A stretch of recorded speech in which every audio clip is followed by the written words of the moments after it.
I'll start with a quick review for this book, Together. It was an interesting book. Some of it was about loneliness. Some of them was more interesting than other parts. Even the stories, it's pretty well made in an engaging form. If you're interested in learning about loneliness and how to be more connected, that's a good book to start with.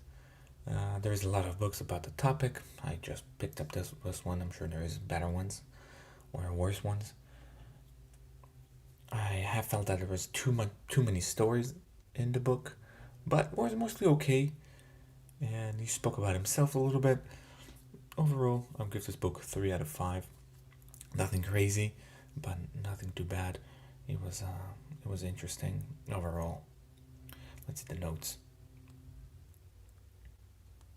Evolutionarily, the strength of our species relies on social connection. That's what makes us who we are.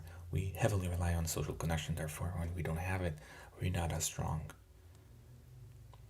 When we have social connections, we feel more relaxed and at home. That's one of the results when we do have.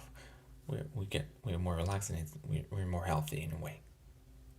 Loneliness causes more stress hormones to release. That's one cause when there is loneliness. Which is related to the next one. Loneliness used to mean you might be dying.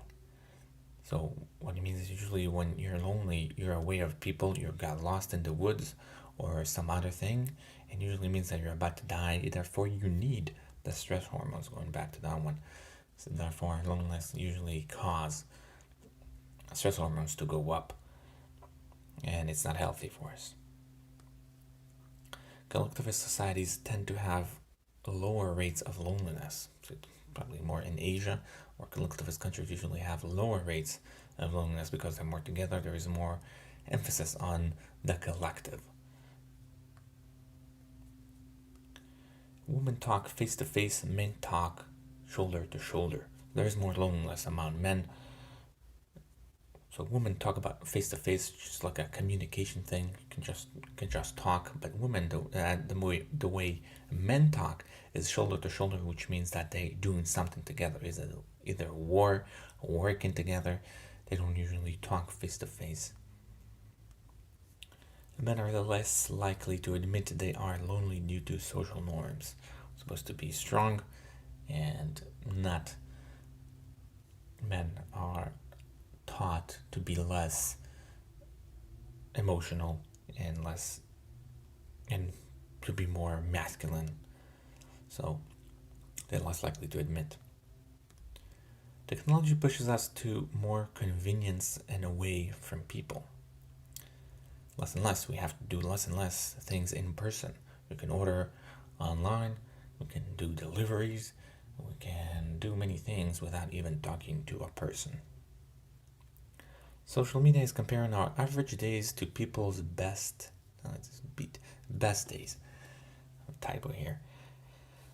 That's social media is. We practically. That's why there is a lot of research shows that social media in general is not good for us, because one of the thing it does is comparing ourselves average days, just because that's the day we look on. So we are in social media average day, but what people post on social media is their best days. Phobing is using the phone while talking to someone. Didn't know about that term, phobing. Everyone, or a lot of people, are doing it. Talking to someone, there's something with the phone, something important, not important, doesn't matter, it's still phobing. The lack of communal shared places contribute to increased disconnection. We have less and less communal shared places, and that's one of the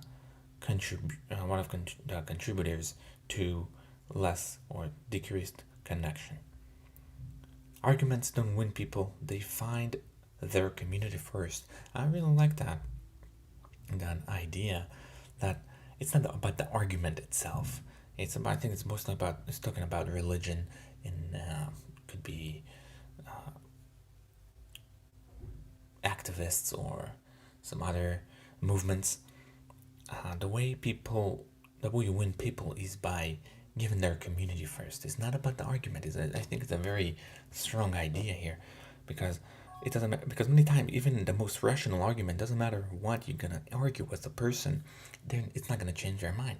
However, if they find their community first, they're more likely to hear you. Very interesting. Loneliness would sometimes get out as anger or violence. That's one of the ways loneliness would get across sometimes as anger or violence. If you build a kid, you don't have to repair an adult. Not a good sentence, a good phrase. If you build a kid, you don't have to repair an adult. So if you build it good, you don't have to repair anything. Introverts get energized by small gathering, unlike extroverts that get energized by big gatherings, parties, and things like that. Introverts get energized. Not only they're staying at the same time, they actually get energized by small gatherings. And the last one here, some introverts prefer having a job so they won't have to talk as much. So in a gathering or something, they often would like to wash the dishes, clean a little bit, do something, so they won't have to talk as much. Interesting observation. I mean, so that's for the notes. Again, there was some, maybe even a high three. A high three is 1 to 5, and 3 gets a high and low 3. It could be maybe a high 3, but I felt there was like something missing there, which I wasn't really sure what. Maybe the stories were a little too long, or the actual information presented wasn't broad and mind-changing, mind-boggling enough.